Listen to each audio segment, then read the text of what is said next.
They were poor twin brothers who had dreamed all their lives of having a home of their own. When they found an abandoned mansion once visited by John F. Kennedy at an estate sale, they decided to take the risk. What they found inside shocked everyone. Subscribe to the channel and tell us in the comments where you're watching this video from.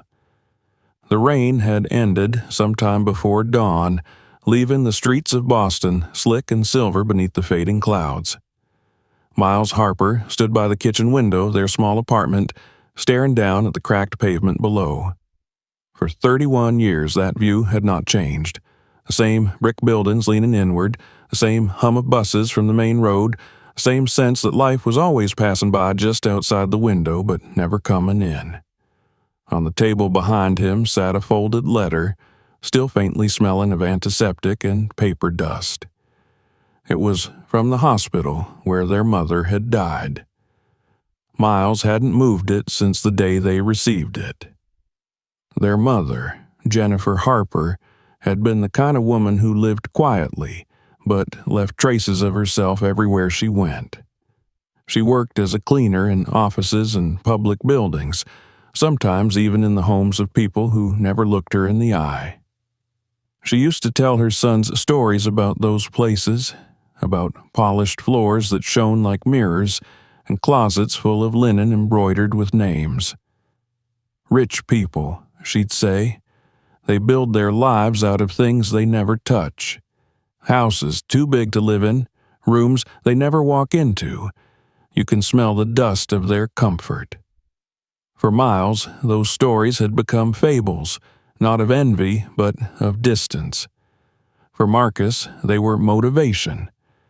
When she passed away, the brothers were left with almost nothing. A worn-out Ford, a little insurance money, and the ache of realizing there was no one left to call home. Marcus had spent the weeks after the funeral avoiding conversation, working long hours at a moving company, while Miles withdrew into silence, scribbling in notebooks that filled the apartment. Their mother's last words still echoed between them, though neither ever said them aloud. "You boys need to find something of your own." It was Marcus who found the listing first. He had been scrolling through property auctions online late at night, half out of habit, half out of hope, when he stopped on one that made him sit up. A large colonial house in Hyannisport, Massachusetts, described simply as historic property, requires restoration. The photos were poor. Just a few washed-out images of a pale facade behind overgrown hedges, but the price was ridiculous, less than the cost of a used car. And then he noticed the last line of the description, previously utilized by members of the Kennedy family during the early 1960s. He didn't tell Miles at first. Marcus had a habit of holding things until he could see their angle. When he finally did mention it, Miles reacted as expected, skepticism mixed with curiosity. "Why would anyone sell that cheap?" he asked. "Because it's fallen apart," Marcus replied, "or because nobody wants to touch it." A week later, they were driving south in the old Ford, its engine rattling against the wind. As the city gave way to the coast, the world grew quieter, wealthier. The air smelled of salt and pine. They passed manicured lawns, yachts moored at private docks, white fences that looked more like statements than boundaries. The deeper they drove into Hyannisport, the more Marcus felt the difference. Here, people didn't live to survive. They lived to continue a legacy. The house stood at the end of a narrow, unmarked road, hidden behind tall hedges.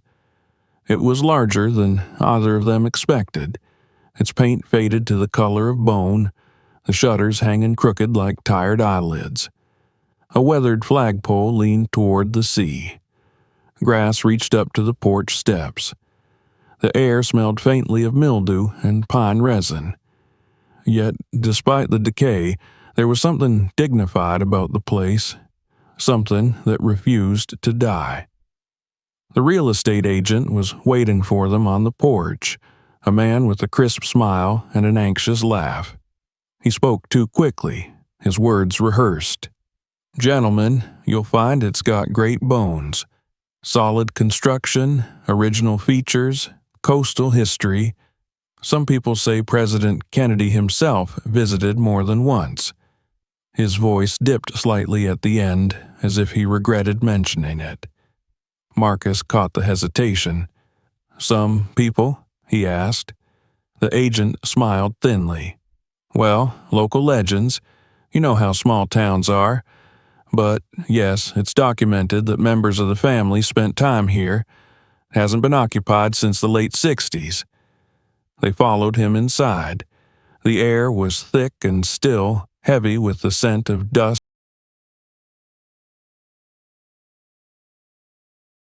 The staircase curved upward into darkness. Faded wallpaper peeled in strips, revealing layers of older designs beneath. Flowers, stripes, a forgotten era hidden behind another. A large stone fireplace dominated the living room, its mantel carved with initials too worn to read.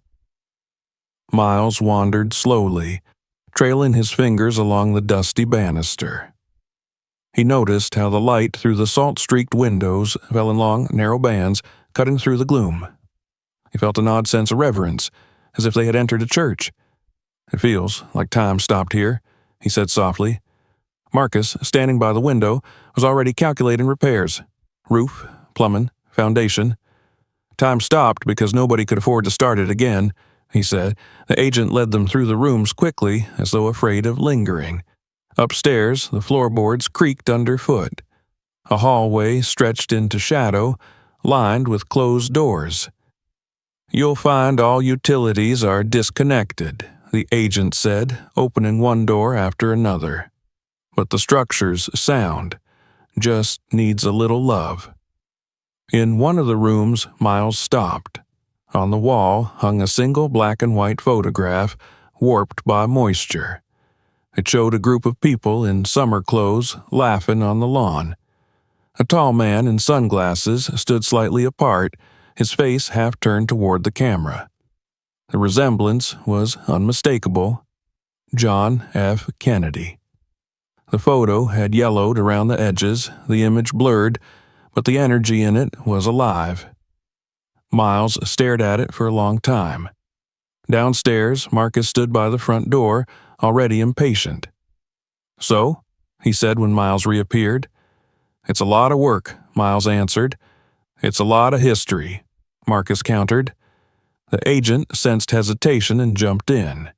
"Gentlemen, I should mention, the property has been on the market for years. The town would like to see it occupied again. Frankly, it makes the neighbors nervous, sitting empty like this. You could probably have it for less than the asking price if you move quickly." "Why nervous?" Miles asked. The agent paused, his smile twitching. "Old rumors," he said finally. "Strange things after the 60s. The last caretaker swore he heard voices, but it's just an old house settling. Nothing unusual." He said it too casually, as though he had practiced sounding unconcerned. When they stepped back outside, the wind from the ocean carried the faint cry of gulls. The house loomed behind them, its windows like tired eyes watching their every move. Marcus lit a cigarette, squinting at the roofline. "You could turn this into something," he said. "Tours, private events, a piece of history with our name on it." Miles shook his head. "It should be preserved, not marketed." Marcus laughed softly. "Preserved doesn't pay the bills." The agent handed them the papers.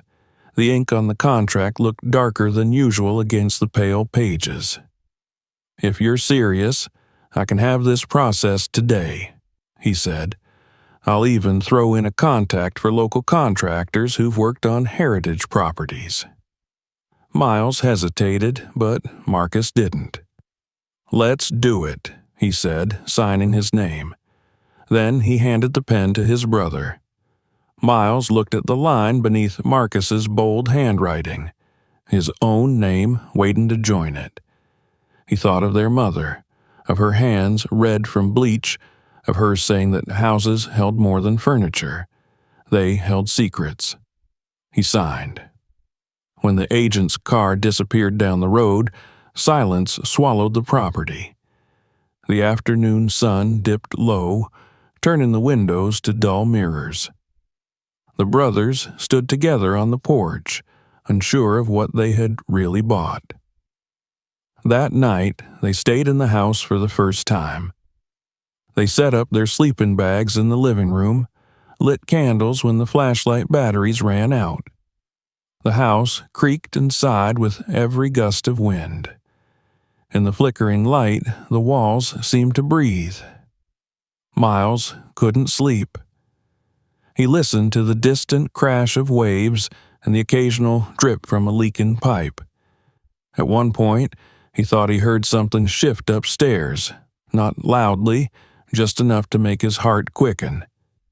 Marcus, half asleep beside him, muttered, "Probably raccoons." But when the sound came again, softer, like the slow closing of a door, neither of them spoke. Sometime after midnight, Miles rose and walked into the hallway.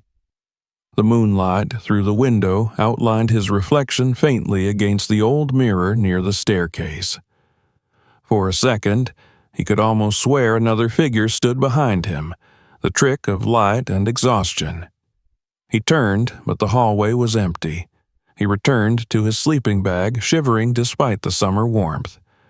Marcus rolled over, mumbling, "You awake?" Miles stared at the ceiling. "Yeah." "You still think we did the right thing?" Miles thought of the photo upstairs, the man in sunglasses laughing under the sun.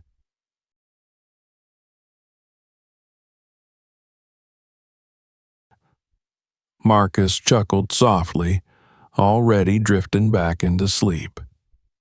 Houses don't remember. People do. But as the night stretched on, the wind rose again, sweeping through the empty rooms, and for the first time, Miles wasn't sure he believed that.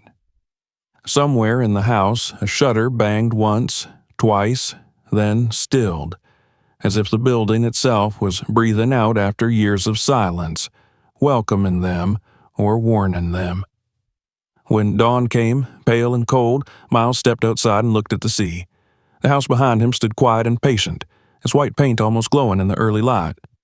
Marcus joined him, yawning, his hands shoved into his pockets. "So," Marcus said, his voice rough with sleep, "what do you think now?" Miles watched the horizon, where the gray water met the sky in a line too clean to be real. "I think," he said slowly, "we just bought someone else's unfinished story." Marcus smiled faintly. "Then let's make it ours." Behind them, the front door swung open with a long, low creak, though neither had touched it. They turned to look, but the wind from the shore had already begun to rise, tugging at the ivy, making the old boards groan. It was just the house breathing, Marcus told himself, just wood and wind. But Miles, standing on the porch, felt something else entirely. Not a ghost, not a curse, but the weight of memory pressing in from every wall, whispering softly that history never truly leaves. He didn't know it yet, but that was the night the past began to wake. Morning arrived without fanfare, pale and thin, as if the sun itself was reluctant to rise over a house that had forgotten what warmth felt like. The air inside was cold enough that Miles could see his breath when he exhaled. The first light revealed what the candlelight had hidden: dust thick enough to coat everything, cobwebs looping from corners, water stains creeping down the walls like faded veins. Yet, for all its decay, the place was quiet in a way that felt deliberate, not abandoned, but waiting. Marcus stirred beneath his blanket, muttered something about coffee, and pushed himself up, blinking at the emptiness. "You'd think a president would have picked a place with better insulation," he said. His voice bounced through the open room, a reminder that the house was much larger than either of them could fill. Miles didn't answer. He was already walking slowly through the hallway, tracing his fingertips along the wall, feeling where the paint peeled like scabbed skin. He wasn't sure what he was looking for. Maybe he just wanted to understand why the air here felt heavier than it should. Every old house carried its ghosts, but this one carried memory. That subtle, living residue left by people who had believed their moments would matter forever. In the kitchen, he found a chipped mug sitting upside down in the sink, perfectly dry, as though someone had placed it there decades ago and meant to come back for it. The sink's metal reflected a dull light. The window above it faced the sea, and through the smudged glass he could see gulls circling over the shoreline. It struck him then that someone once stood here washing dishes, looking at that same view, maybe humming a tune from the radio, not knowing that time would stop just days later. Marcus joined him, yawning. "We need power and food." "There's a store in town," Miles said. "Yeah, and we need to clean this place before it kills us. I'll call a contractor about the wiring." Miles nodded absently. His attention had drifted to the staircase again. In daylight it seemed taller, more commanding. The steps creaked when he climbed them, not sharply, but with a kind of weary dignity. Upstairs the air was stale and colder still. He passed a row of closed doors and felt the peculiar stillness that comes from rooms left untouched. In what must have been a guest room, sunlight fell across the floor in pale rectangles. The same photograph he'd noticed the day before still hung on the wall. The laughing figures on the lawn, the man with the unmistakable smile. Miles stood before it for a long while, studying the edges where mold had started to eat into the paper. The faces around the president were less distinct, but one of them, a tall black man holding a camera, drew his eye. He wondered if that was the photographer mentioned in the agent's story, the one who'd vanished. There was something in the man's posture, pride, but also a quiet distance that felt familiar.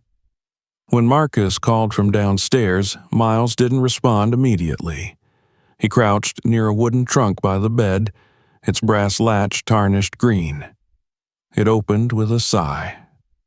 Inside were linens folded so neatly they might have been arranged yesterday, and beneath them a stack of old magazines. Life, Time, Look. Their covers showed the early 60s frozen in glossy perfection.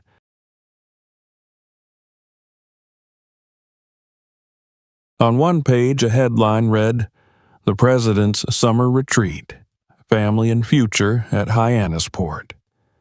There was a photo that looked eerily like the lawn outside their own house. He heard Marcus's footsteps below, the scrape of a chair.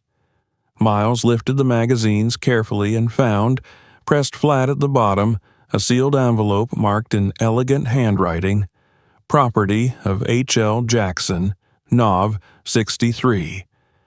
The ink had faded to a reddish-brown. He turned it over in his hands, heart quickening.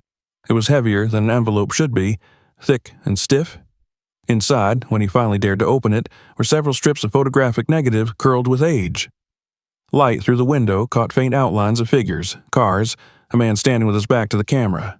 Miles held one strip up, and even reversed in dark, he recognized the posture again. That same tall figure from the photo, the photographer himself. "Miles," Marcus's voice was closer now. "You alive up there?" "Yeah," he called back, still staring at the negatives. "I found something." When Marcus entered the room a minute later, he looked at the open trunk, the magazines, and the strips of film dangling between Miles's fingers. His eyebrows rose. Old photos.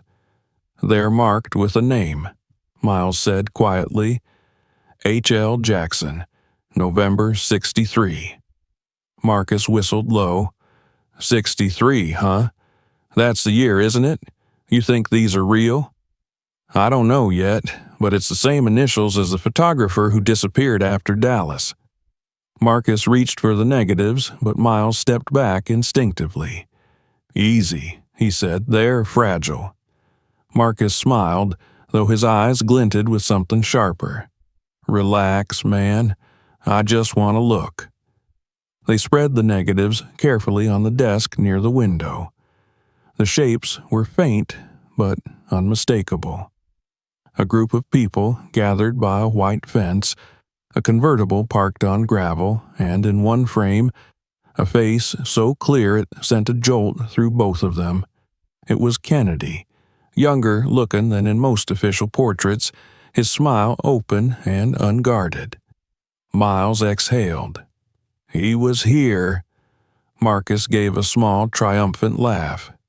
"You're telling me we've got original shots of JFK, maybe from his last week alive, taken by a photographer who vanished?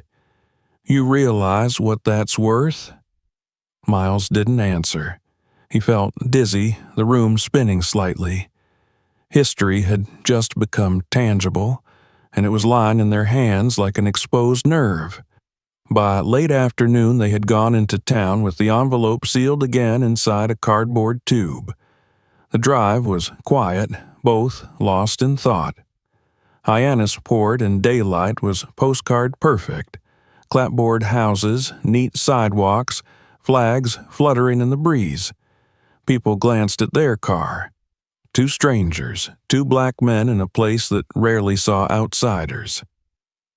Marcus parked outside a small photo shop that looked as if it hadn't changed since the 70s. Inside, the air smelled of chemicals and paper. An elderly man behind the counter looked up from a tray of prints. When Miles explained what they had, the man's eyes widened slightly. "You're saying these were shot in '63? You found them where?" "In an old house," Miles said, cautious. "Well, son, if they're real, you've got something special. But film that old, you have to handle it right. I can try to make contact sheets, no promises." They left the negatives with him, signed a slip, and went for coffee while they waited. Marcus couldn't sit still. He drummed his fingers on the table. "Listen, if these come out even half decent, we've got options. Private collectors, maybe a museum. Hell, a magazine would pay to run a story." Miles stirred his coffee slowly. "Or we could give them to the Kennedy Library. They'd preserve them properly." Marcus looked at him incredulously. "And they'd give us what? A thank you letter? No, man, this is our shot." Miles said nothing. He was looking out the window, watching the wind ripple the harbor flags. He wondered what their mother would say if she saw them now, standing on the edge of a story bigger than themselves, one that belonged to the country, and yet had somehow found its way into their hands. When they returned to the shop an hour later, the man handed them a single envelope. "They're delicate," he said. "Some frames are gone, but these are clear enough." Miles opened the envelope and drew out the contact sheet. His breath caught. There was Kennedy again, smiling on the lawn, jacket off, sleeves rolled up. There was the tall photographer holding his camera, captured in a reflection from a window. And in one frame, blurred but legible, the corner of a newspaper dated November 17th, 1963. Marcus grinned. "That's it. That's history. We hit gold." On the drive back, he kept talking about numbers, auctions, valuations, potential buyers. But Miles barely listened. He kept glancing at the contact sheet on. Somewhere between the house and this moment, 60 years had collapsed into a single heartbeat. That night, they ate takeout in the kitchen, sitting on crates. The house felt different now.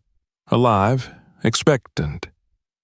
Miles spread the photos on the table, using paperweights to hold the corners down.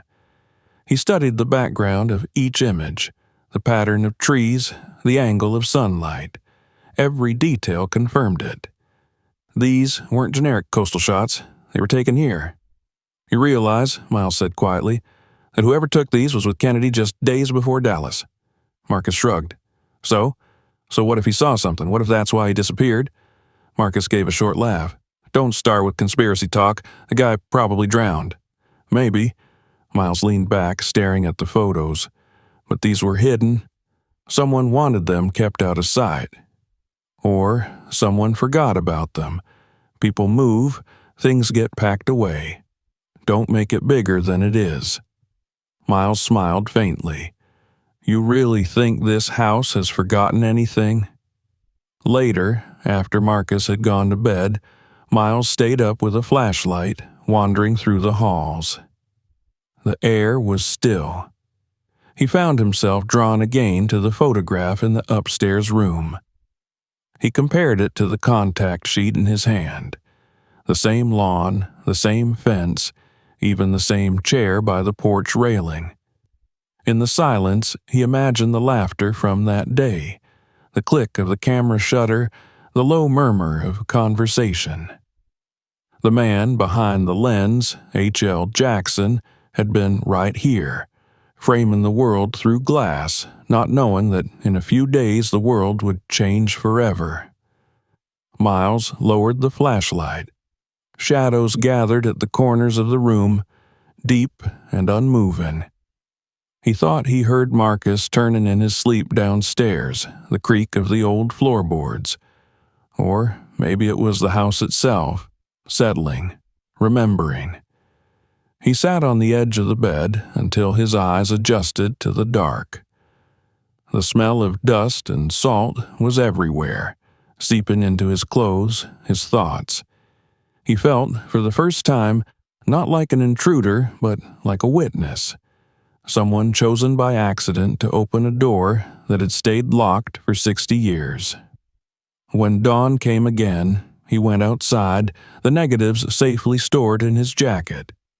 The sea stretched out gray and endless. The air was cold enough to sting. From the porch, he looked back at the house, its white walls shining faintly in the early light. Marcus appeared beside him, holding 2 mugs of instant coffee.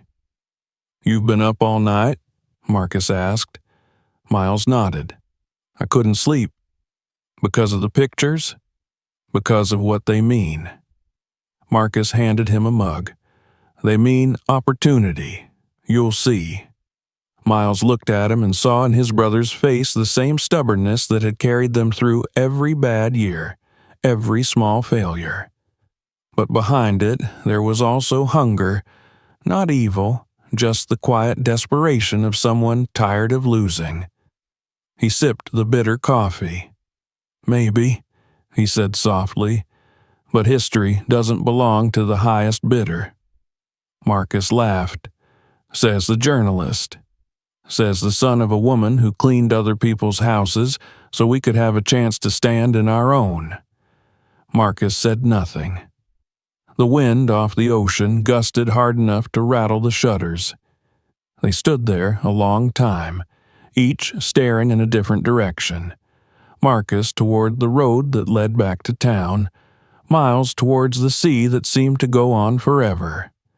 Behind them, the house stood silent, but not empty. It had begun to stir in small ways, the faint hum of air through unseen cracks, the whisper of memory brushing through its walls. Somewhere upstairs, behind a locked door neither had opened yet, something waited, patient as dust.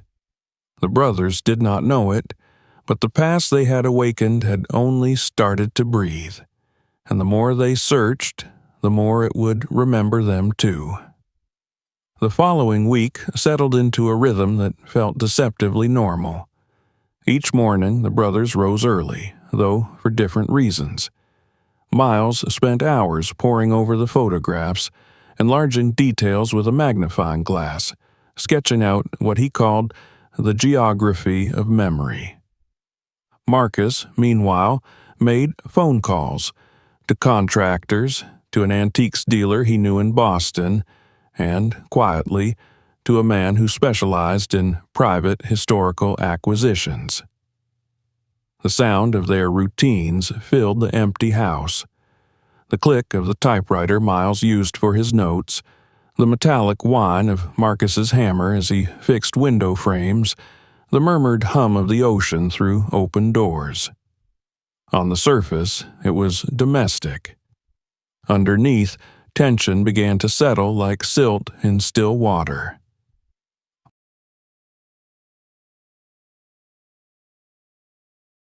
He kept a notebook on the dining table, where dust still clung to the edges of every surface. His handwriting was tight and deliberate, each line an attempt to make sense of what they had stumbled into. He titled the first page "The Missing Photographer," and beneath that, H.L. Jackson, 1925, unknown. The story fascinated him. The idea of a man who had once been allowed into the inner circle of the most photographed presidency in history, then vanished like a shadow when the nation's heart stopped in Dallas.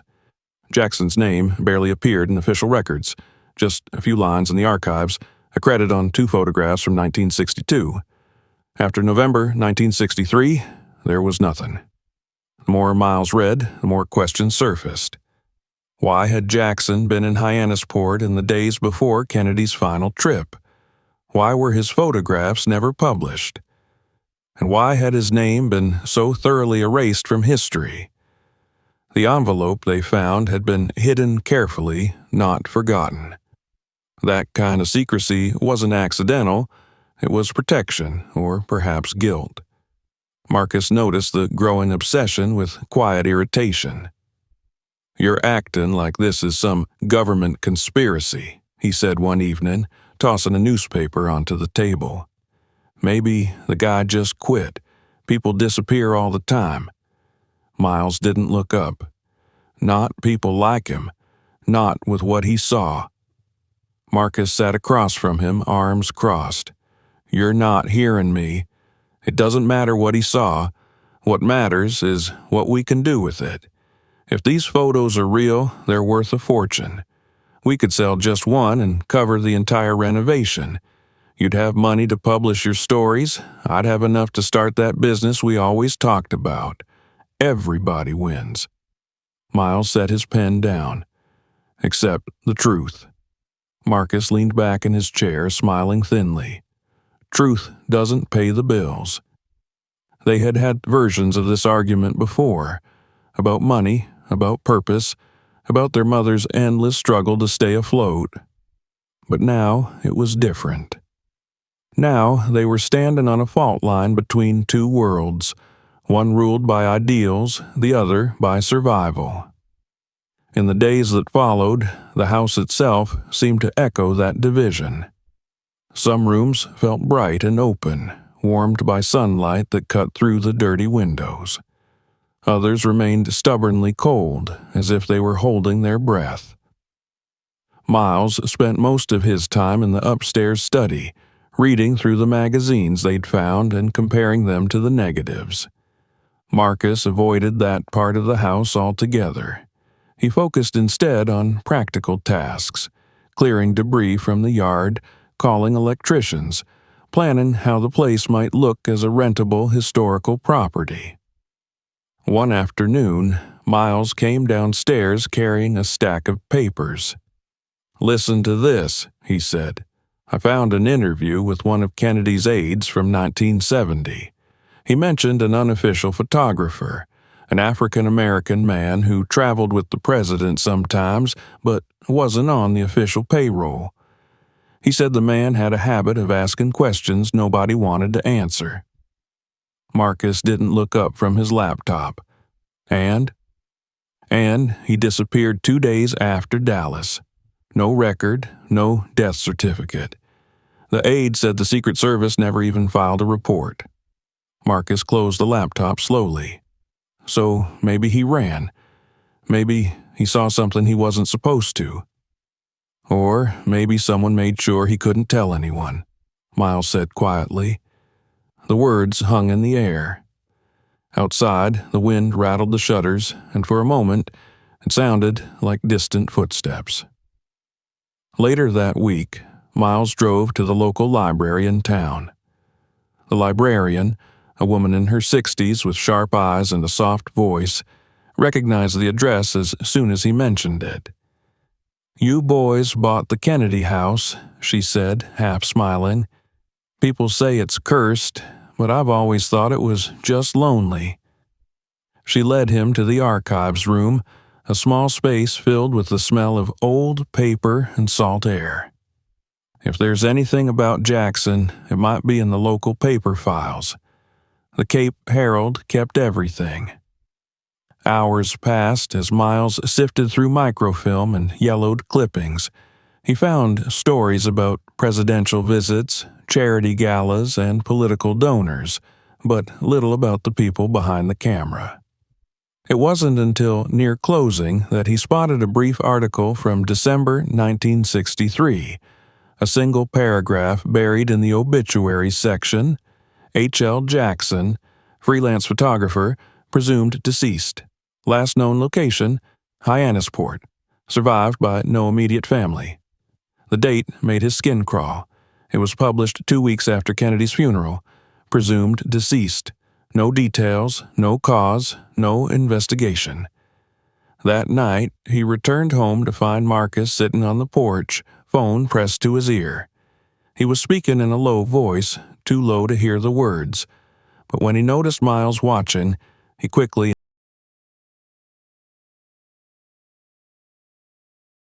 "Contractor," Marcus said. "We're getting an estimate tomorrow." Miles nodded, unconvinced. He went inside and sat at the dining table, staring at the contact sheet of photographs.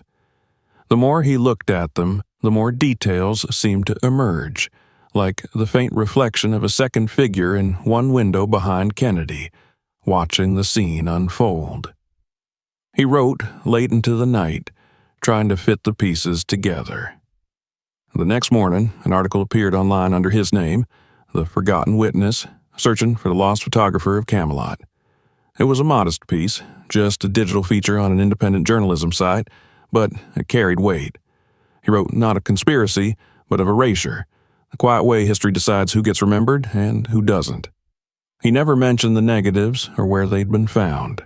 By evening, the article had been shared dozens of times. A few small history blogs reposted it. One email stood out among the replies, a message from a Harvard historian named Dr. Elaine Ford, who specialized in 20th century political media. "If you truly have information on H.L. Jackson," she wrote, "I'd like to meet. There are things about his disappearance that were never explained." Miles printed the email and left it on the counter. When Marcus came home from the hardware store, he picked it up and read it silently. "So, now you're dragging professors into this," he said fondly. "She might be able to help us understand what we found." Marcus folded the paper, his expression tightening. "Or she might take everything and make you a footnote in her book. You think people like that care about you? They care about owning the story." "She's a historian, not a buyer," Miles said. Marcus looked at him for a long moment. "There's no difference." That night, the air inside the house felt heavier than usual. The temperature dropped, though the weather outside was mild. When Miles went upstairs, he heard something, a faint hum like a radio left on somewhere. He followed it to the study. The sound seemed to come from inside the wall near the old radiator. He pressed his ear against it. There was no clear voice, just the rhythm of static, the whisper of something half-formed. When he moved away, it stopped. He told himself it was pipes, air pressure, anything logical. But later, lying in bed, he thought of Jackson's camera clicking, freezing moments that shouldn't have existed. The hum returned, softer now, like a breath behind his ear. He turned over and saw Marcus sitting up across the room, staring at the same wall. "You hear that, too?" Miles whispered. Marcus nodded slowly. "It's this damn house. It creaks like it's alive." Neither spoke again. They sat in the dark until the sound faded, until sleep finally came, restless and shallow. In the morning, they found a package on the porch. There was no return address, just their names written in black marker. Inside was a plain envelope containing a printout of Miles's article and a single line typed beneath it. "Be careful what you dig up. Some ghosts still have friends." Marcus swore and tossed it onto the table. "That's it. I told you this was a bad idea." "It's probably a prank," Miles said, though his voice was unsteady. "Or someone doesn't want this story told." Miles looked around the room, at the framed photograph still hanging crookedly on the wall, at the dust motes drifting in the light. "Maybe," he said softly, "but it's already started talking to us." Later, when Marcus left to meet a potential contractor, Miles took the negatives and locked them in a metal box. He couldn't shake the feeling that someone, or something, was watching. That night, after the house fell quiet, he opened the window of the study. The ocean wind rushed in, cool and briny, carrying the smell of rain. Somewhere below, a shutter banged once, then again, like a heartbeat. He stood there a long time, listening. The house had two voices now, his own thoughts and the echo of the past rising through the walls. He didn't yet know which one would win. For the next several days, the house seemed to sink into a strange calm. The brothers worked in silence most mornings, their paths rarely crossing except at meals. The tension that had simmered between them since the night of the warning letter hung like humidity in the air, thick, invisible, inescapable. Miles spent his hours rereading the article he'd written, regretting the attention it had drawn. The message on the porch still burned in his mind. Some ghosts still have friends. Every creak in the house now felt like a whisper of that unseen presence. Marcus, for his part, had become restless and impatient. He spent long stretches outside on the porch making calls, pacing with the phone.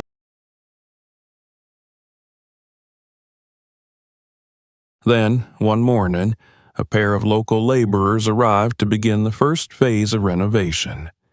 They were men in their 50s, thick-handed and quiet, sent by a contractor Marcus had found through one of his contacts. Miles didn't like them. They moved through the house like people entering a church with no faith left, glancing at the walls too long, whispering to each other in Portuguese when they thought no one listened. Still, he let them work. The foundation needed inspection, the walls needed reinforcement, and the basement, the most neglected part of the house, was to be cleared and made safe. Marcus joined them in the basement on the first day, flashlight in hand, barking orders about which debris to move and which beams to leave. The smell down there was of earth and salt and something faintly metallic. The air felt wrong, too dense, as if it hadn't been disturbed in decades. Dust motes shimmered in the flashlight beam like tiny ghosts. Miles stayed upstairs until he heard one of the workers call out sharply. His voice echoed up through the vents.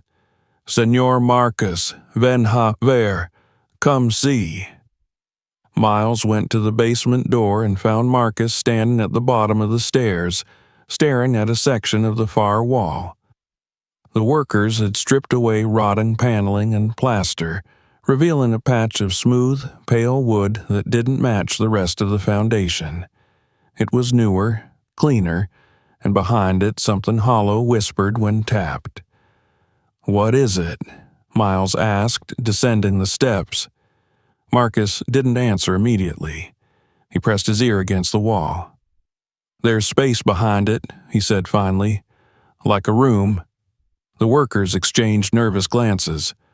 One crossed himself, muttering something under his breath. "Can you open it?" Marcus asked. One of them hesitated. "Maybe not good idea, senor. Some things better left alone." Marcus gave a short laugh. "You're getting superstitious now?" He grabbed a crowbar and wedged it between the boards. They came loose with surprising ease. Dust poured out like smoke, carrying the smell of old paper and something else, something faintly sour, like mildew mixed with oil. The opening revealed a small space, barely larger than a closet. Miles lifted his flashlight, sweeping it across the interior. The beam caught on an object in the corner, a metal chair rusted through at the legs. Beside it, on a small wooden shelf, sat an old reel-to-reel tape recorder coated in grime, its reels still threaded with tape.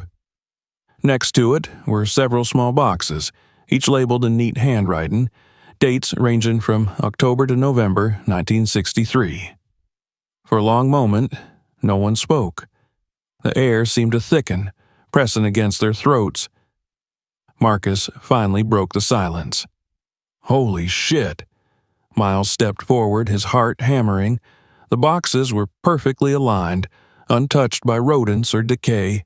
He reached out carefully, brushing away a layer of dust to read the labels more clearly. Nov. 10. Private. Nov. 17.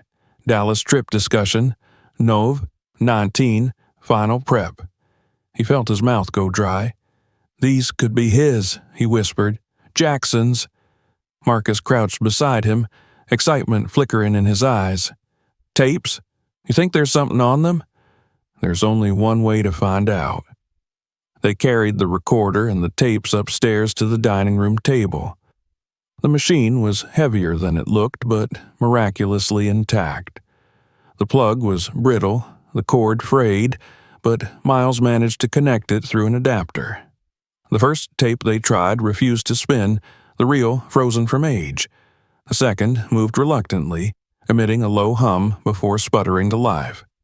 Static filled the room. Then, faintly, a voice emerged. A man's voice, low and deliberate. "Understand, this can't leave here. Too many eyes already." Another voice interrupted, sharper, authoritative. "He'll do as he's told. The photographs are locked up. The boy knows his place." Marcus froze. Miles turned up the volume, his pulse racing. "We can't risk exposure before Dallas. If he talks, it's not just him." The tape stuttered, crackled, then fell silent. Neither of them spoke for a long time. The room seemed smaller suddenly, the walls closer. "Jesus Christ," Marcus muttered finally. "Is that what I think it is?" Miles rewound the tape slightly, playing the same section again. The words were unmistakable. It was a private conversation. Powerful men planning something that history would later reduce to speculation. The boy they mentioned had to be Jackson. Miles leaned back, his mind spinning. These tapes, they could rewrite everything. Marcus's eyes gleamed. "They could make us, you mean? Do you have any idea what people would pay for this?" Miles stared at him in disbelief. "You can't be serious. This isn't memorabilia, Marcus. This is evidence, real history."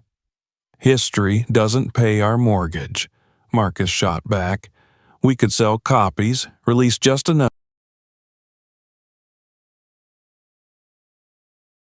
Miles slammed his palm against the table. "Do you hear yourself? This isn't about profit. Someone died because of what's on these tapes." The sound of his voice echoed through the house.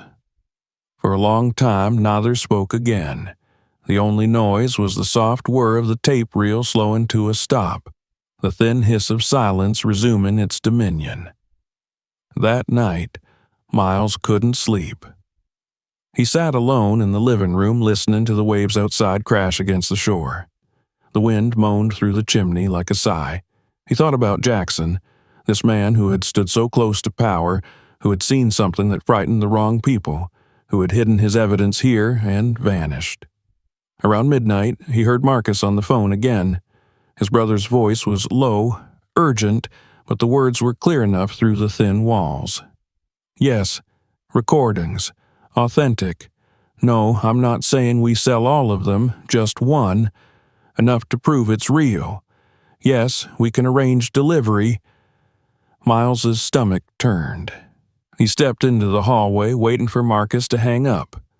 When he did, Miles confronted him. "Who are you talking to?"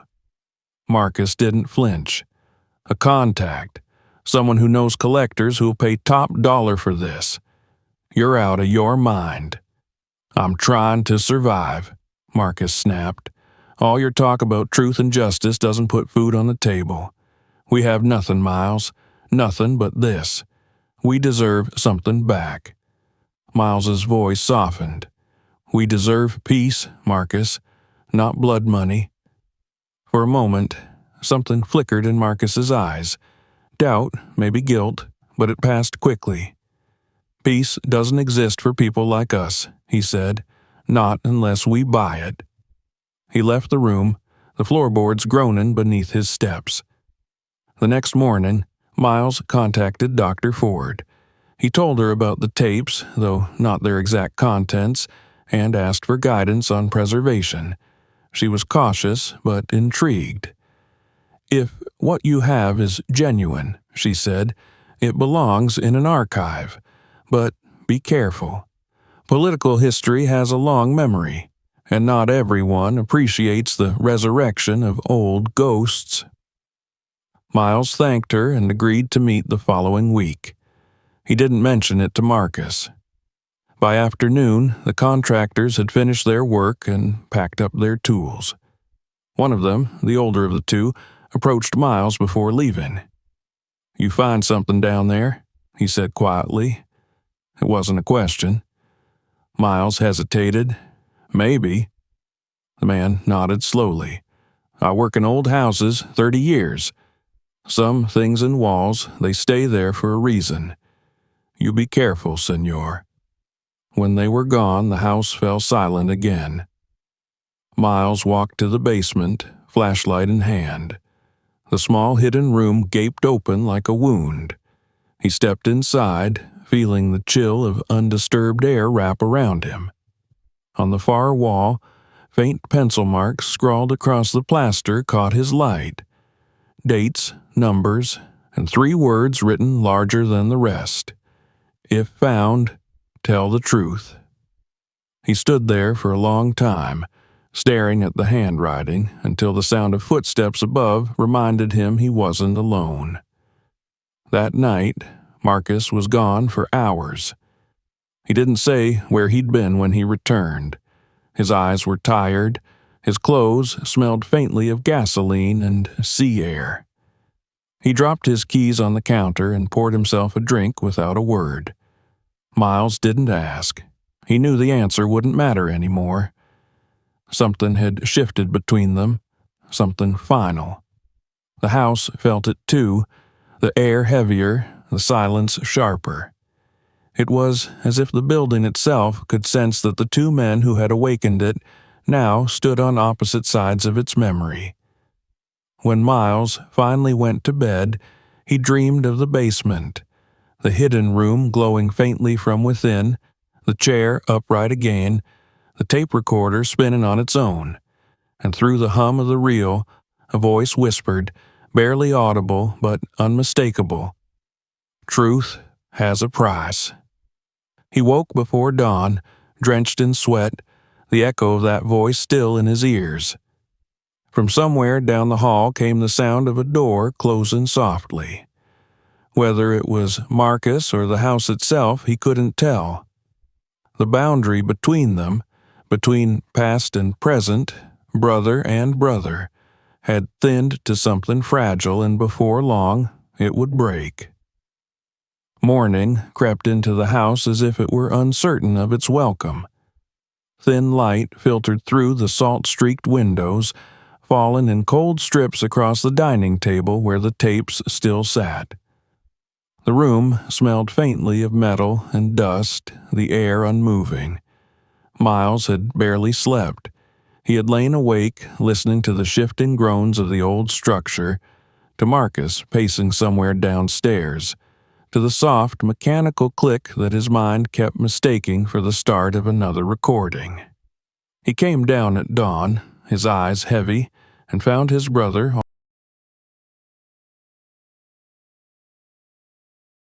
Marcus's face was pale but alert, as though he'd been up all night making decisions that could not be undone. Miles said nothing at first. He poured himself a cup of coffee, its taste bitter and acrid, and stood by the window. Outside, the sea was a dull pewter color under a low ceiling of clouds. The horizon looked flat and tired. "You met someone last night," Miles said quietly, still looking outside. Marcus's jaw tightened. "Does it matter?" "It does, if it involves those tapes." Marcus set his phone down on the table. "You don't get it, do you? We're sitting on something that could change everything for us. You keep talking about truth and legacy like we're historians. We're not. We're two broke men with a chance to stop being broke." Miles turned to face him. "By selling a dead man's evidence? By turning history into currency?" "History is already currency," Marcus shot back. "You think the Kennedys kept their legacy clean out of honesty? They bought it. They curated it. They paid people to tell the version they wanted. Why shouldn't we get something out of the real story?" Miles felt anger rise in his throat, but he forced it down. Because once you sell the truth, it stops being truth. It becomes a product. Marcus laughed dryly. "You sound like Mom, always talking about dignity, as if that ever paid a bill." The mention of their mother was like striking a match in dry air. Miles's expression hardened. She believed in earning peace, not profit. She cleaned the offices of men who built their empires on secrets. She knew what hiding the truth costs. "And look where it got her," Marcus said. The words came out before he could stop them. For a second they hung in the air, cruel and irreversible. Miles's face went still, all warmth draining from it. Marcus looked down at his hands, realizing what he'd done. "I didn't mean—" "Yes," Miles said softly. "You did." They stood in silence for a long moment. The house seemed to listen. Then Marcus turned away, grabbing his jacket. "There's a reporter in Boston who's interested," he said. "He can verify the tapes, pay us enough to rebuild this place.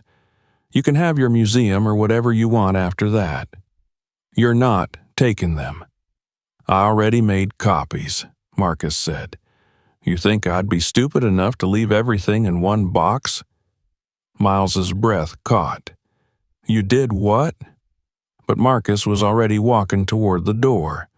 "Don't try to stop me." Miles didn't. He watched as the door closed and the sound of Marcus's car faded down the road. The silence that followed was immense, the kind that pressed into the bones. He stood for a long time before sitting down at the table again. The tapes gleamed faintly in the dim light, their reels motionless, like dormant hearts. Later that morning, the knock on the door came not from Marcus, but from a pair of men in suits. They introduced themselves politely as representatives from the Kennedy Foundation.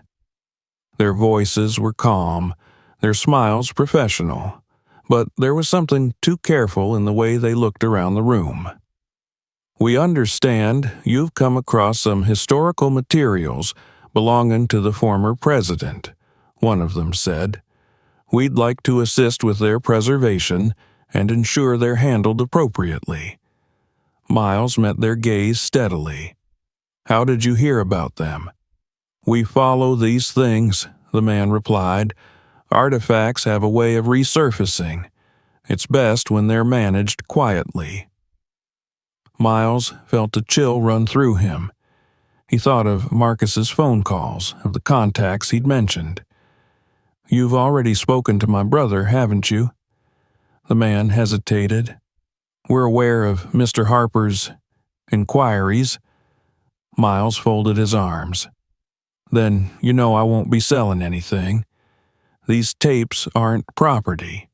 They're history, and they belong in an archive where the public can hear them."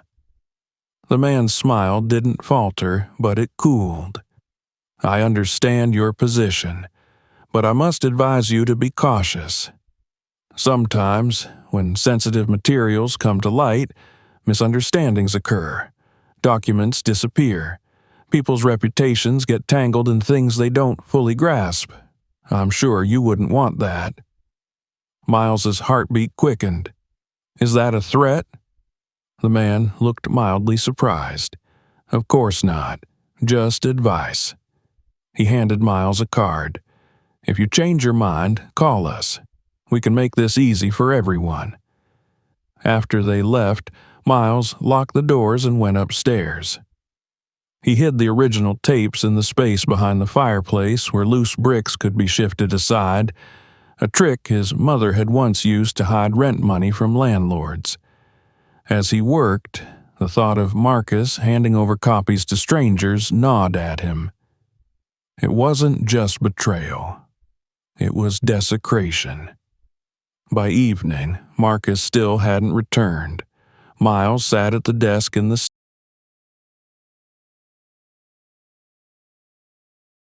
He imagined the man developing his film in some quiet dark room, hands trembling as he realized what he'd captured, images or voices that could never be shown. Did he trust someone who betrayed him too? Or did he hide everything here, hoping someone like Miles might find it one day and do the right thing? The sound of a car pulling up outside jolted him.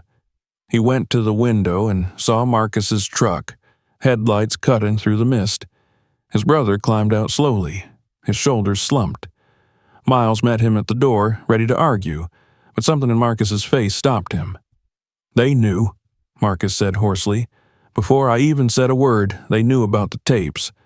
They said they were part of an ongoing federal review, that if I didn't cooperate, I could be charged with possession of classified materials." Miles's stomach sank. "What did you tell them?" "Nothing. I walked out, but they followed me halfway home." He looked at Miles, eyes wide with something between fear and anger. "You brought them here, didn't you? That article of yours, now everyone knows." Miles shook his head. "I didn't name the location. Someone else must have leaked it." Marcus ran a hand through his hair. "They're going to come for them, you know. Those tapes, they'll take them, erase them, make sure nobody ever hears what's on them." "Then we need to get them somewhere safe," Miles said. Marcus gave a hollow laugh. "Safe? There's no such thing, not with people like that." They argued again, softer this time but with more weight. Every word between them carried years of resentment, of what they'd become and what they'd lost.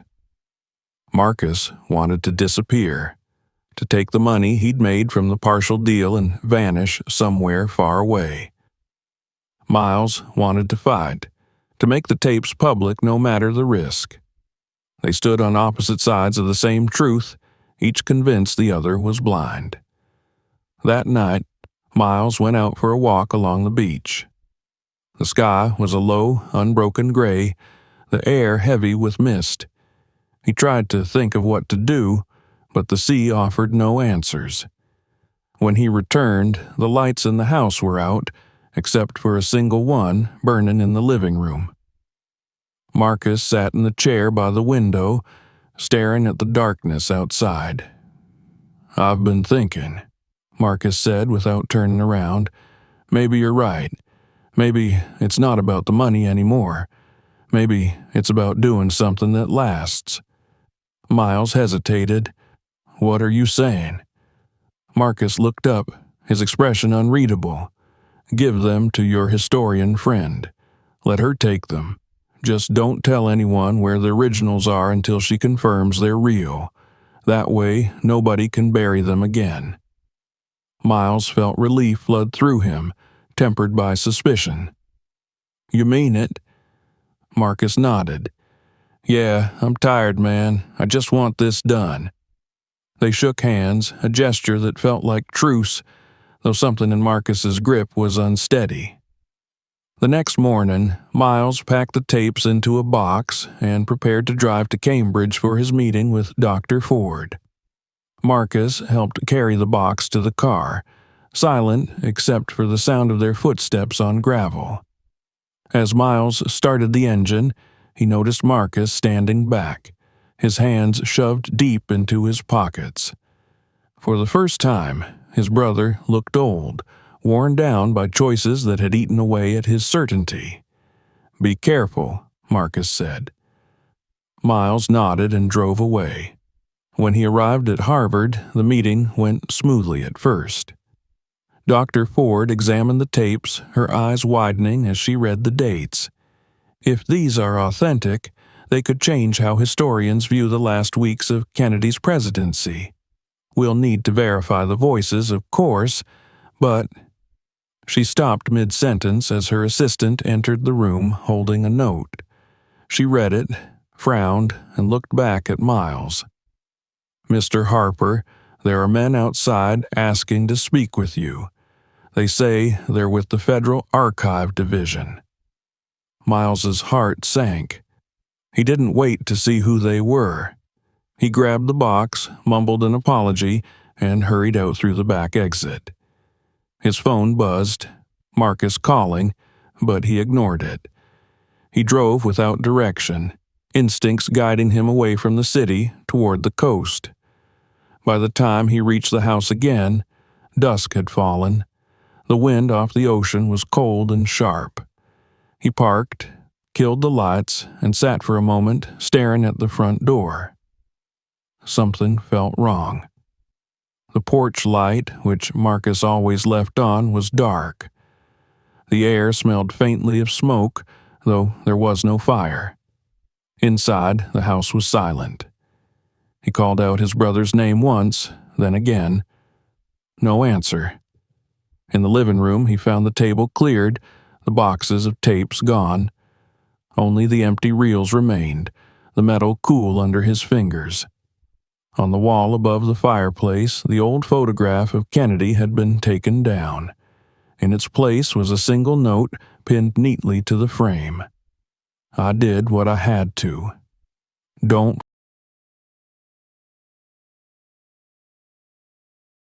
The handwriting was Marcus's. Miles stood there a long time, the note trembling in his hand. He didn't know whether to feel relief or grief. He looked around at the hollow rooms, the shadows stretching long and thin, and realized that the house had fallen silent again. Not just empty, but spent, as if it had witnessed one too many betrayals and finally decided to keep its secrets. Outside, the wind rose, carrying the cry of distant gulls. Miles stepped onto the porch and watched the horizon fade into darkness. Somewhere, his brother was driving away with the only remaining copies of history. Whether he intended to protect them or destroy them, Miles didn't know. But as the night deepened, he felt a strange calm. The line between them had finally been drawn, not of hatred, but of difference. One sought freedom through truth, the other through escape. The house stood between them, a silent witness to both paths. When dawn broke again, Miles would begin his search anew. But for that night, he let the wind speak for both of them. The ocean roared, the floorboards creaked, and the house, holding its breath, waited to see which of its sons would return first. The morning after Marcus's disappearance broke gray and unsteady, the air heavy with the kind of silence that follows a storm which has left everything standing, but nothing quite the same. The house felt emptier than ever. Miles woke on the couch, still wearing yesterday's clothes, the note from his brother lying open on the table. He had read it so many times that the words had begun to lose meaning, dissolving into mere shapes of ink. I did what I had to. Don't follow me. The truth's safe, for now. The handwriting was familiar yet hurried, uneven.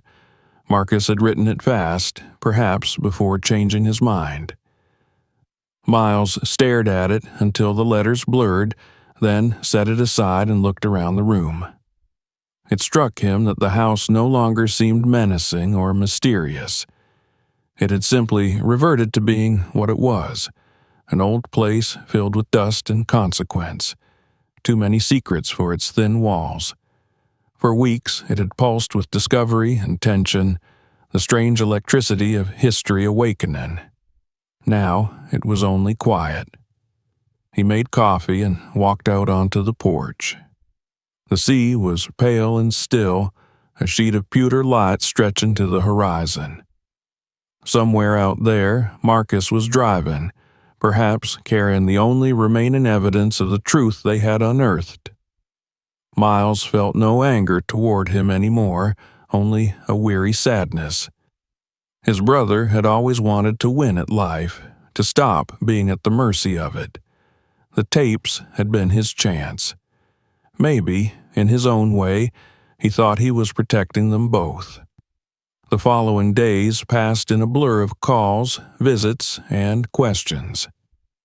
Journalists began to appear, drawn by whispers that the Kennedy Foundation's quiet inquiries had stirred. Some claimed to know about the tapes, others were chasing rumors of new revelations. Miles said nothing. He refused interviews, kept the doors locked, ignored the knocking that came every afternoon. Dr. Ford left 2 messages on his phone, her tone calm but urgent. Miles, whatever you have, it's not safe to keep there. Let us archive it properly. Don't let it disappear again. Disappear again. That phrase haunted him. By the end of the week, he decided to go back to Cambridge to meet her, not with the originals, those were gone with Marcus, but with his notes, transcriptions of what he had heard. He packed a folder into his bag, drove north, and tried not to look back at the house in the mirror. Dr. Ford greeted him in her office with the tired patience of someone who had been waiting too long for a fragile truth. She read through his transcriptions in silence, occasionally glancing up at him. When she finally spoke, her voice was quiet.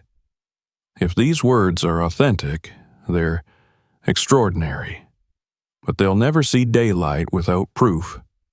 The government has an iron grip on this period. If they decide this material is national security sensitive, they'll bury it forever. Then what can I do? Miles asked. Tell the story anyway, she said, without the tapes, without names. Write what you know, what you lived. People believe people, not recordings. The advice seemed too simple to carry any weight, but as he drove back home through the darkening afternoon, it began to settle in him like a slow realization. Perhaps truth didn't always need to survive as evidence. Maybe its power was in being spoken, remembered, retold. When he reached the house again, the porch light was on. He hadn't left it that way. For a moment, he froze, every sense sharpening. The wind had picked up, moaning softly through the reeds. He stepped inside carefully, calling out his brother's name, though he didn't expect an answer. The living room was empty, but the faint smell of cigarette smoke lingered, the kind Marcus.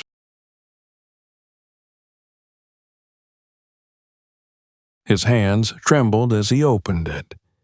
Inside was a single photograph, Marcus standing on a pier, smiling faintly, the ocean behind him blinding with sunlight. Written on the back, in his brother's cramped handwriting, were 4 words. Heard, safe, tell it right. For a long moment, Miles couldn't breathe. The photograph felt impossibly alive, like a pulse between his fingers. It wasn't just proof that Marcus was alive. It was an instruction, a charge. His brother had taken the truth out of reach of those who wanted to erase it, but the burden of telling it was now his. In the weeks that followed, Miles began to write. He used the dining room table as his desk, the sea as his metronome. The first draft was clumsy, too emotional, too full of anger. He rewrote it again and again, stripping away accusation and fear until only the bones of the story remained. A photographer who disappeared for knowing too much, two brothers who found what he left behind, and the choice that divided them. One choosing silence, the other the voice. His article grew into a book, and his book grew into a movement. Small at first, letters from academics, students, old journalists who remembered the 1960s. Then larger, reaching readers across the country. Some called it fiction, others called it testimony. No one could verify the tapes, they were never seen again. But the story took on its own life, its own rhythm. People began to ask questions history had long ago learned not to answer. Still, for all the public noise, the nights remained quiet. When the house finally gained electricity again, Miles rarely turned on more than one light at a time. He still heard the occasional creak that reminded him of the night they had opened the hidden room, the faint metallic whisper of a reel spinning somewhere deep in memory. He never went back into the basement. Some doors, once opened, no longer need revisiting. Months passed. The seasons changed. The snow came early that year, turning the coast white and sharp. The house, once a place of secrecy, now stood as a kind of lighthouse for those who came seeking it.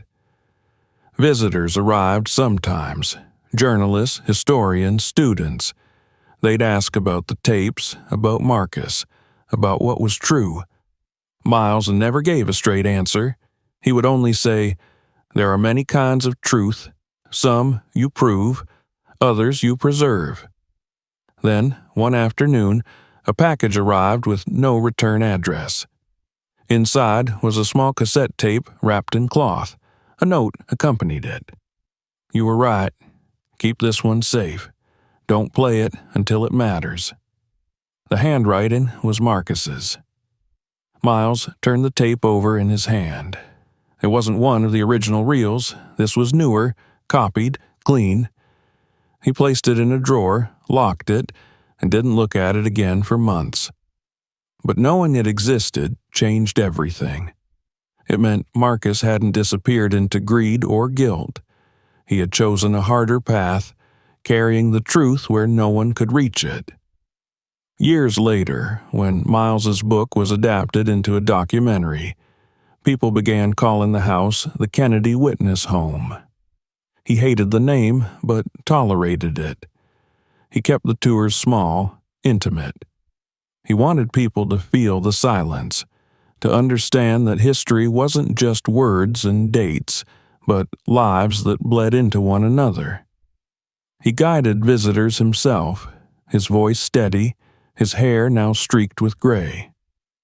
Sometimes when he spoke of his brother, his throat tightened, but he never let it break his composure. One evening, long after the tourist had gone, he sat alone in the living room, the light from the fireplace flickering across the walls. The sea outside was loud again, the wind pushing against the windows like a restless animal.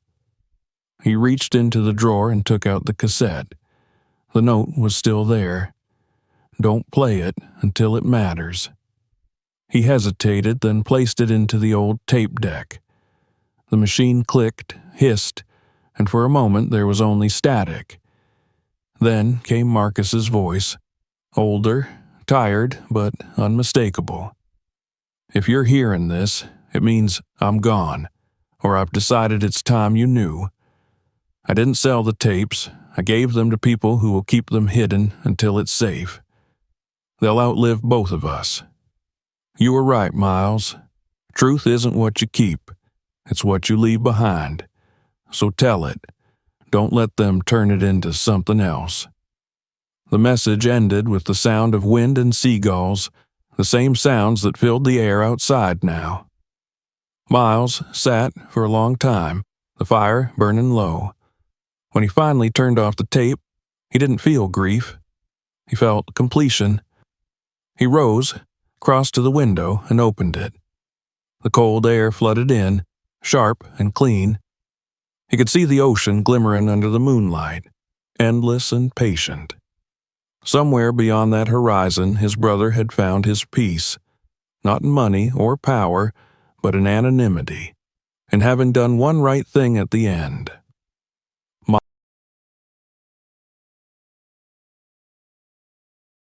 The house settled around him, the floorboards shifting softly as if in agreement. It no longer felt haunted.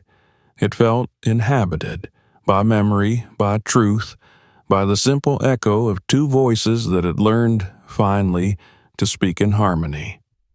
When he turned back to the fire, the light caught the old photograph of Kennedy and Jackson still hanging on the wall. He smiled.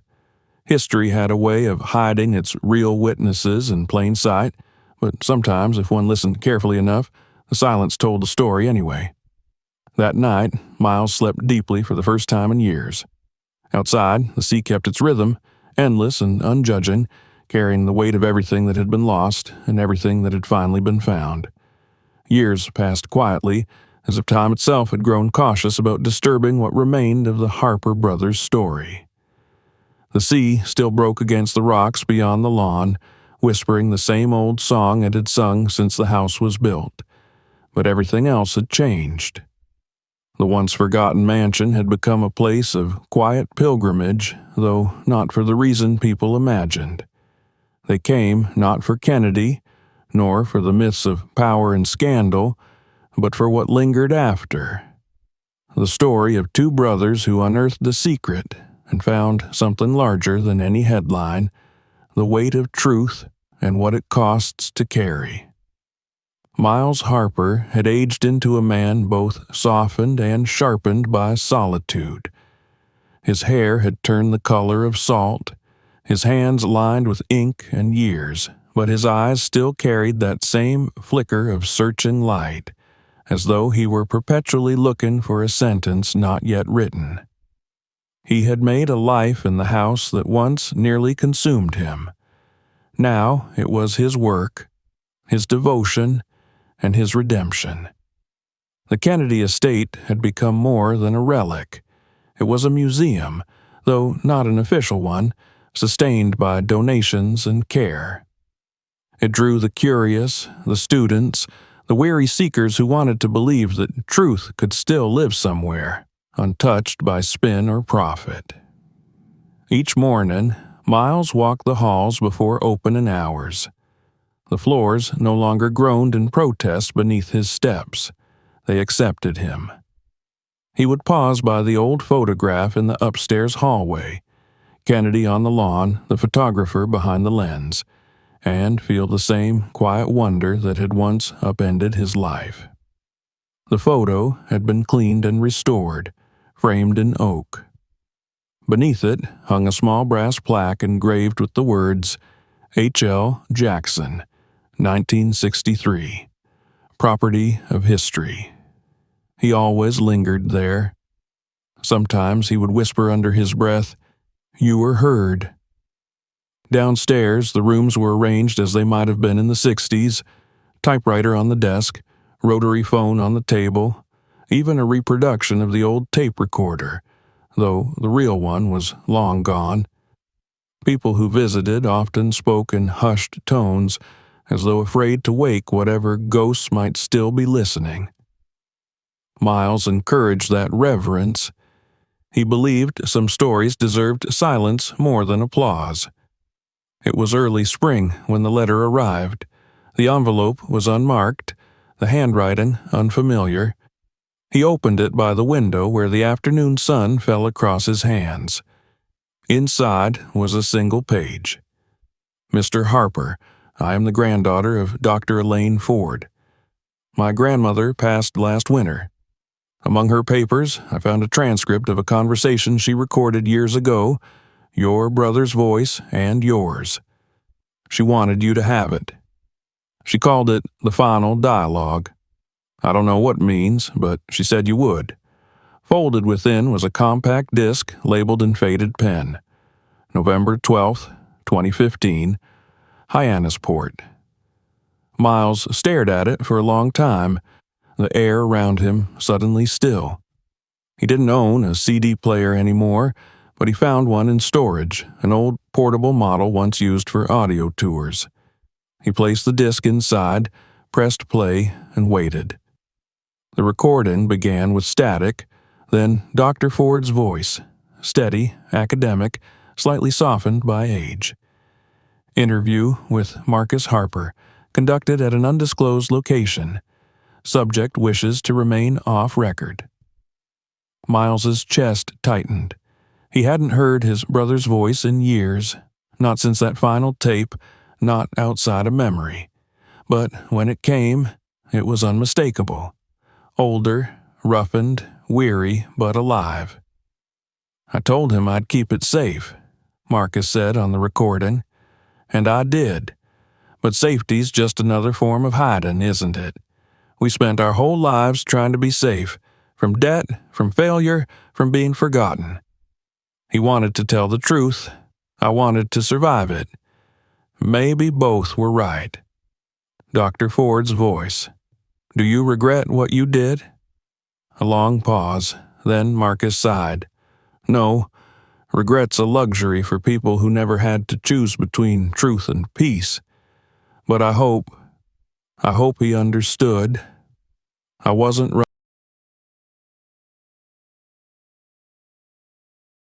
The sound of waves filled the background, faint but real. Miles could picture it, his brother sitting near the shore, probably looking out at the same horizon he saw now through the window. The interviewer asked, And the tapes? Where are they now? Marcus chuckled softly. Somewhere they can't be bought. Somewhere they'll wait until people are ready to hear, not to sell. You can't force the truth into the world. You can only guard it until the world grows brave enough to face it. The recording ended there. Miles sat still, listening to the silence that followed, his hand resting lightly on the player. He closed his eyes. The years between them folded like a map. For the first time, he felt the full weight of what Marcus had carried, not betrayal, but burden. His brother had never sought wealth after all. He had sought forgiveness. That night, the sea was restless again, wind tearing across the dunes, rattling the shutters. Miles stayed up by the fireplace, the CD case lying open beside him. He thought about what Marcus had said, the world not yet ready. Maybe he was right. Truth wasn't something you revealed. It was something you tended, like a flame that could either illuminate or burn. He rose, moved to the desk, and began to write once more. His next book wouldn't be about Kennedy or Jackson. It would be about Marcus. About two brothers standing on opposite sides of a story that neither owned, but both protected. He titled the first chapter, The House That Learned to Speak. The words came slowly at first, then all at once. He wrote until dawn, until the room filled with the thin pink light of morning. Outside, the tide had come in high, nearly touching the edge of the lawn. The sea was alive with movement. By summer, the new book was finished. Critics called it elegiac, restrained, haunting. They said it was less about history and more about inheritance, the way secrets pass through blood like salt through water. Miles did not care for the reviews. What mattered to him were the letters that came in response, from readers who said it made them remember their own lost siblings, their own silenced truths.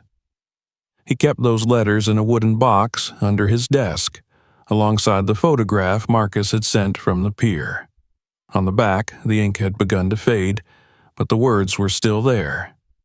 Heard, safe, tell it right. Late that autumn, a new visitor arrived, a young journalist, polite but persistent, who said he was working on a documentary about historical cover-ups. He had bright eyes and a kind of nervous reverence for the house. "I read your book," he said. "I was wondering, do you think the tapes will ever surface?" Miles smiled faintly. "Maybe, when they're ready." The young man frowned. "You make it sound like they're alive." "In a way, they are," Miles said. "Every truth has its own timing. Force it too soon and it dies. Wait long enough and it begins to speak for itself." The visitor left with more questions than answers, but Miles was content. The world didn't need another revelation. It needed patience. That night, after locking up, he walked down to the beach. The sand was cold beneath his shoes, the tide pulling softly at the shore. He stood there, listening. The sea always sounded like breathing, endless, forgiving. He thought about Marcus again. Sometimes he imagined his brother still out there somewhere, living quietly under another name, walking along some distant coastline with the same restless eyes, watching the same kind of sea. Sometimes he believed it outright. Other times it didn't matter. In truth, Marcus was here, woven into the walls, the air, the story itself. When he returned inside, the house felt warmer. He lit the small lamp in the study, its glow catching the frames on the wall. Among them was one final plaque he had added just months ago. It read, "The Harper Brothers Archive, in memory of those who saw and remembered." He stood before it, feeling the strange symmetry of it all. The house had begun as a secret, become a wound, and ended as a voice. It had taught him that silence was not the absence of truth, but the space it grows in. He reached out and touched the frame, the wood smooth beneath his fingertips, and whispered, "You're home now, Marcus." Outside, the wind eased. The house seemed to exhale with him, settling into its foundations. Somewhere within the old pipes, the faint hum of air moved, steady, rhythmic, like a heartbeat. As the night deepened, Miles sat by the window, watching the ocean shimmer beneath the moon. The waves rose and fell with the same quiet persistence that had carried them through everything. Grief, guilt, discovery, forgiveness. He felt no loneliness anymore, only continuity. When dawn arrived, the light spilled gently across the floors, illuminating the dust like gold. The house, long accused of holding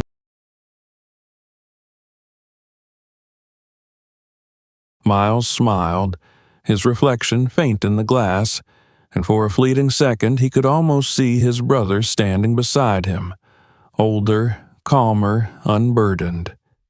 The illusion lasted only a moment, but it was enough. The house had learned to speak, and it would keep speaking long after the last of them was gone. And in its quiet, enduring voice, it would carry everything they had ever been. The truth, the cost, and the fragile grace of two men who had finally, in their own ways, found peace. Don't leave just yet. Hit subscribe so you don't miss what's coming next. More real stories, more hidden truths waiting to be uncovered. Watch the next video right now and see how far one secret can go.